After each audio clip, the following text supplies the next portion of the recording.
السلام علیکم دوستو، شام کے 9 بجے کا وقت تھا۔ میں کلینک سے اٹھ کر جانے ہی والا تھا کہ ایک عورت میرے کمرے میں داخل ہوئی۔ اس کی عمر 28 سال تھی، لیکن وہ دکھنے میں کافی خوش شکل تھی، لیکن اس نے معمولی سے کپڑے پہن رکھے تھے۔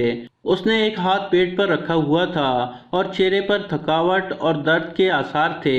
مجھے کہنے لگی، ڈاکٹر صاحب، آپ کا تھوڑا سا وقت چاہیے۔ میں نے کہا کہ اب تو میرے جانے کا وقت ہو گیا ہے، آپ کل دن کے وقت 10 بجے آ جائیں۔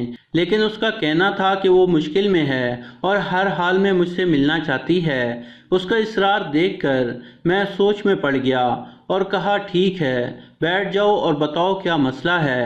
وہ پاس پڑی کرسی پر بیٹھ گئی اور مجھے تفصیل بتانا شروع ہو گئی۔ اس کی کہانی مختصر کر کے میں آپ سے شیئر کرنا چاہتا ہوں۔ اس کا نام سائرہ ہے۔ وہ ایک غریب گھرانے سے تعلق رکھتی تھی، اس لیے اس کی شادی بھی غریب آدمی کے ساتھ ہوئی۔ شادی کے پہلے 8 سال اس کی اولاد نہ ہوئی تو اسے اپنے شوہر کی طرف سے بہت سی باتیں سننا پڑی۔ کئی بار طلاق کی دھمکیاں اور شوہر کی دوسری شادی کی خبریں سننے کو ملیں، لیکن اس نے ہمت نہیں ہاری اور لڑتی رہی۔ جب 8 سال بعد پہلی اولاد کی خوشخبری ملی تو بیٹی پیدا ہوئی، لیکن اس کے شوہر کو بیٹی کی خوشی بالکل نہ ہوئی۔ اس کو بیٹا چاہیے تھا۔ کچھ عرصہ مزید گزرا اور دوسری بیٹی دنیا میں آ گئی۔ اب تو اس کا شوہر باقاعدہ لڑنے لگا کہ تم منحوس ہو، ہر بار بیٹی پیدا کرتی ہو، میں کسی بیٹی کا بوجھ نہیں اٹھا سکتا اور نہ ہی ان کی شادیاں کر سکتا ہوں۔ لیکن وہ سر جھکا کر باتیں سنتی رہی۔ اب کچھ مہینے سے اس کے شوہر کو نشہ کرنے کی عادت ہو گئی تھی۔ اکثر شراب پی کر رات کو گھر آ جاتا اور خوب شور مچاتا۔ کئی بار چھوٹی بچیوں کو اٹھا کر نیچے پھینک دیتا۔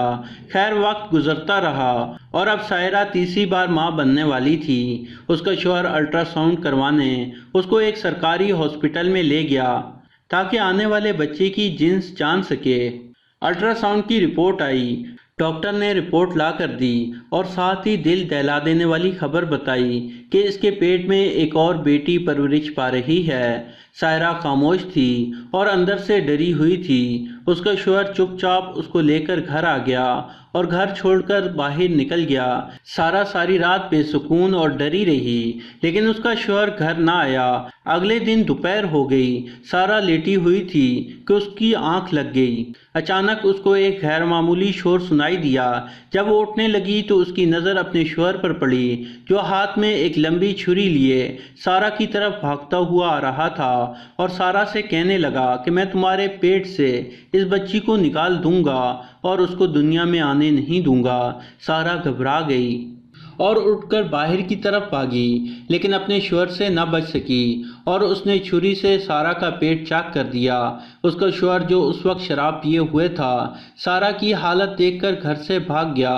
سارہ اپنے پیٹ کو سنبھالتی ہوئی سرکاری ہاسپٹل چلی گئی، لیکن انہوں نے پولیس کیس کہہ کر علاج کرنے سے انکار کر دیا اور پھر وہ چند اور قریبی ہسپتالوں میں گئی، لیکن سب نے پولیس کیس کہہ کر علاج نہ کیا تو وہ گھر آ گئی اور خود ہی زخم صاف کر کے اوپر پائیوڈین لگا کر کپڑا باندھ دیا۔ زخم چونکہ کافی لمبا تھا لیکن گہرا نہیں تھا۔ پھر اس کے کسی ہمسائے نے میرے کلینک کا نام بتایا کہ وہاں چلی جاؤ، وہ ڈاکٹر صاحب بہت خدا ترس ہے اور غریبوں کا مفت علاج کرتا ہے۔ سارہ اب میرے سامنے بیٹھی تھی۔ اگر وہ 10 منٹ لیٹ ہوتی تو میں گھر جا چکا ہوتا۔ میں نے اس کی قمیض ہٹا کر دیکھا تو میری آنکھیں بھر آئیں۔ چھری کا زخم کافی لمبا تھا لیکن خوش قسمتی سے زیادہ گہرا نہیں تھا۔ ایک جگہ سے گہرا تھا جہاں میری پوری انگلی اندر چلی گئی۔ میں نے نرس کو بلا کر اس کے ساتھ سارہ کو آپریشن تھیٹر بھیجا اور پھر خود بہت احتیاط سے اس کا زخم سیا اور ضروری ٹریٹمنٹ کر کے اپنے ایک دوست کو کال کی جو پولیس میں افسر تھا۔ اس کو ساری بات سنائی۔ اس آفیسر نے سارہ کی دونوں بچیوں کو اپنی تحویل میں لے لیا اور ان ماں بیٹیوں کو دارالامان میں چھوڑ آیا۔ سارہ کا شوہر کب کا فرار ہو چکا تھا۔ میں نے ان کا خرچہ خود اٹھایا اور دارالامان کو فنڈ بھی دیے جو میں پہلے بھی دیتا تھا۔ کافی مہینوں بعد سارہ ایک دن میرے کلینک پر آئی۔ اس نے چھوٹا سا بچہ اٹھا رکھا تھا، مجھے دیکھ کر رونے لگی اور کہا، سر اللہ نے مجھے بیٹا عطا کیا ہے۔ میں نے نظریں اٹھا کر اوپر والے کو دیکھا جس کے آگے ہر سائنس فیل ہو جاتی ہے۔ تو دوستو، یہ تھی ہماری آج کی کہانی۔ پسند آنے کی صورت میں لائک کریں اور اپنے دوستوں کے ساتھ شیئر کریں، اور مزید ایسی کہانیاں دیکھنے کے لیے ہمارے چینل کو سبسکرائب کرتے ہوئے ساتھ موجود گھنٹی کا بٹن بھی دبا دیں۔ شکریہ۔